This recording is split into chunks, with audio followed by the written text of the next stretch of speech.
안녕하십니까, 김작가 철인의 TV입니다. 오늘은 생각 부자에 대해서 말씀을 드리겠습니다. 제가 요즘 재정 강의를 하고 있는데 그 내용들을 정리하면서 생각 부자라는 코너를 만들었습니다.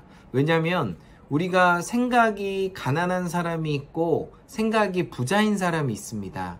근데 생각이 부자이고 긍정적인 사람들이 보면은 더 많은 일을 할 수 있고 또 좋은 일이 많이 생깁니다. 제가 유대인의 돈공부라는 책을 쓰면서 깨달은 거는, 유대인들은 돈에 대해서 자녀들에게 가르쳐 주지 않으면 도둑질을 가르쳐 준다라고 그렇게 가르칩니다. 무슨 얘기냐면, 부모가 자녀들한테 돈 버는 법을, 또 돈 관리하는 법을 알려주지 않는다면은 그 사람은 커서 사회를 향해서 도둑질하는 사람으로 키운다는 뜻입니다. 되게 돌려여기지 하지 않고 되게 섬뜩하게 다가오게 됩니다. 그렇듯이 유대인들은 돈에 대해서 적극적으로 생각하고 적극적으로 대처하지 두리뭉실하게 얘기를 하지 않습니다. 근데 한국 사회가 특히 돈에 대해서 되게 두리뭉실하게 얘기를 해요. 예를 들면, 좋은 학교 나와서 부자 될 수 있다. 또 좋은 학이 있다면 부자 될 수 있다. 이렇게 얘기를 해요. 그래서 이 말이 틀린 말은 아닌데 맞는 말도 아니에요.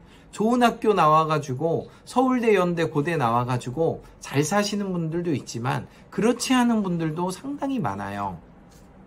그래서 우리가 특별한 이제 크리스찬 분들이 이 영상을 많이 보고 계실 수도 있고 아닐 수도 있지만, 목회자라던가 성직자들을 빼고는 저는 최선을 다해서, 왜냐하면 성직자하고 목회자분들은 돈을 버시는 분들이 아니에요. 우리에게 말씀을 알려주고 지도해 주시는 분이고, 나머지 근로소득자, 사업자, 그리고 자영업 하시는 분들은 최선을 다해서 돈을 벌어야 된다고 생각합니다. 그래서 저는 달란트 비율을 되게 좋아해요. 1달란트, 2달란트, 5달란트 비율을 통해서 성경만큼 돈에 대해서 적극적으로 알려주는 고전은 없다고 생각합니다. 왜냐하면 2달란트 있는 사람들은 100% 수익을 냈어요. 그리고 5달란트 모은 사람도 100% 수익을 내가지고 10달란트가 됐습니다. 그 이유처럼 주님은 그 주인은 1달란트 남긴 사람이 돈을 잃어버릴까봐 땅에 파묻은 거에 대해서 칭찬한 게 아니라 책망하셨어요. 그리고 그 돈을 빼앗는다고 얘기를 하고 있어요. 그래서 그거에 대해서 우리가 사업을 하시든 근로소득을 하고 계시든 자본가를 하고 계시든 내가 하는 일에 대해서 100% 이상 수익을 남기는 게 인문고전의 뜻입니다. 그래서 그거를 빨리 깨닫는 것이 상당히 중요한 게, 저는 생각 부자라고 생각을 합니다. 제가 또 말씀드리고 싶은 것은, 이제 저도 교회를 다니다 보니까, 믿는 분들이 보신다면은, 물질의 주인이 하나님이시라는 것을 선포하셔야 돼요. 그리고 물질이, 이 모든 소유가 하나님께로 왔다는 것을 우리가 빨리 깨닫고, 그리고 그분이 원하는 그런 사역들을 해야 된다고 생각합니다. 그래서 정리를 해보면, 물질은 내게 아니라 신이 준 나에게 대한 선물이라는 것을 꼭 기억하셔야 됩니다. 그리고 제가 꼭 얘기하고 싶은 것 중에 하나가, 생각 부자에서 뭐냐면 돈을 소중히 여겨야 돼요. 물질을 소중히 여기지 않는 사람한테 돈의 신이 우리에게 복을 주질 않아요. 그래서 저는 예전에 이게 이제 제 지갑인데요. 어떤 지갑이냐면 몽블랑 지갑입니다. 가격이 조금 나가지만 이렇게 지갑을 이렇게 이제 해서 차곡차곡 이렇게 갖고 다니는 게 상당히 중요해요. 그래서 돈을 주머니에 이렇게 넣고 다닌다던가 아니면은 뭐 책에 꽂아 넣는다던가, 그게 나쁘고 좋다고를 말씀드리기 전에, 돈을 소중하게 다루는 사람에게 그 돈의 신이 우리에게 복을 준다고 얘기를 해요. 이제 믿음이 있는 분이라면 돈의 신이 누군지는 알겠죠? 네.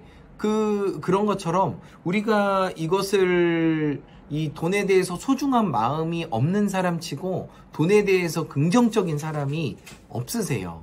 그래서 내가 돈을 이 지갑에다가 이렇게 돈을 관리하는 법을 어렸을 때부터 배우고 또 성인이 돼서도 지갑만큼은 조금 좋은 지갑, 또 정해진 지갑 이렇게 하는 것이 상당히 좋습니다. 그리고 또 생각부자에서 제가 말씀드리고 싶은 게 뭐냐면 자동차 사는 것을 좀 고려해 보라고 좀 얘기를 많이 해요. 제가 투자편에서도 말씀을 드리겠지만 자동차를 사는 것은 우리가 보통 1,000만 원이 아니잖아요. 모닝도 1,500만 원을 하고 있기 때문에 보통 우리가 K5, 아반떼, 그랜저 이상 산다고 하면은 3,000만 원, 4,000만 원 이상의 돈이 들어갑니다. 그러다 보니까 그 자동차를 통계를 내보니까 보통 3,000에서 4,000만 원 정도 자동차를 사는데 7년, 8년 동안 유지하는 비용이 2배가 들어가요. 예를 들어서 우리가 3,000만 원대 자동차를 사면은 7년, 8년 동안에 6천만 원을 쓴다는 거예요. 무슨 얘기냐면 기름값, 보험료, 그리고 세금, 그리고 또 중간중간에 생기는 여러 가지 부속품 교체까지 합치면은 우리가 돈을 3천만 원짜리를 사면 6천만 원이 되는 거고요. 4천만 원짜리 소렌토를 사면은 8천만 원이 되는 거예요. 만약에 이것을 우리가 투자를 해서 내가 아껴서 한다면은 어마어마한 돈이 모아진다는 거예요. 그래서 제가 다시 말씀드리는 것은 그것들을 하지 말라는 얘기가 아니라 내가 어느 정도 재정이 쌓여졌을 때 차를 소비하라는 거예요. 예를 들어서 유대인들 같은 경우는 차를 살 때 어떻게 사는지 아세요? 자기 연봉의 10분의 1을 삽니다. 제가 만약에 4천만 원짜리 소렌토를 산다고 하면은 연봉이 얼마가 돼야 되는 줄 아세요? 4억이 돼야 되는 거예요. 연봉이 4억이 돼야 내가 4천만 원짜리 차를 산다는 거예요. 그리고 더 재밌는 게 뭐냐면 현금으로 사야 된다는 거예요. 그래서 유대인들, 정통파 유대인들은 자기 연봉의 10분의 1을 차값으로 쓰고 그리고 현금으로 살 수 있는 능력이 됐을 때 차를 사는 거예요. 그런 것들을 부모님을 통해서 배우고 익혔기 때문에 과소비를 할 수가 없는 거예요.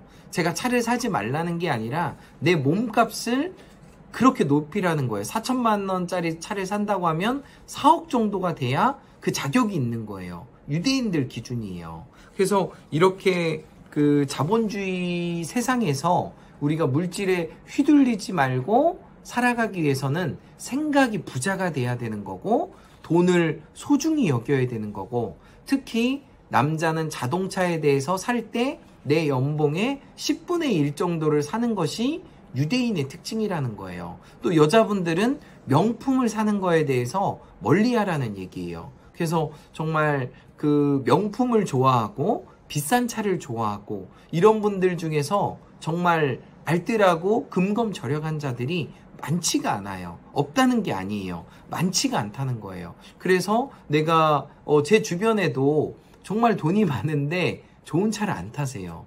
그래서 저도 이상한 거예요. 그래서 여쭤보면은 이런 말은 아니지만 차는 보이기 위한 것들이 많기 때문에 거기에 투자할 이유가 없다는 거예요. 정말 신기하죠. 그러니까 돈이 없는 사람들은 좋은 차를 자꾸 타려고 노력을 하시고 돈이 있는 사람은 굳이 탈 이유가 없는 거고요.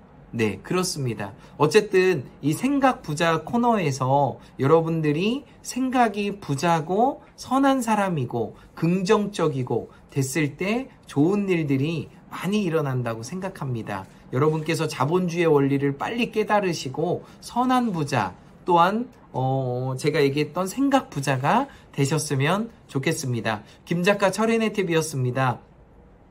In every way, I'm getting better and better. 나는 모든 면에서 점점 좋아지고 있다. 감사합니다.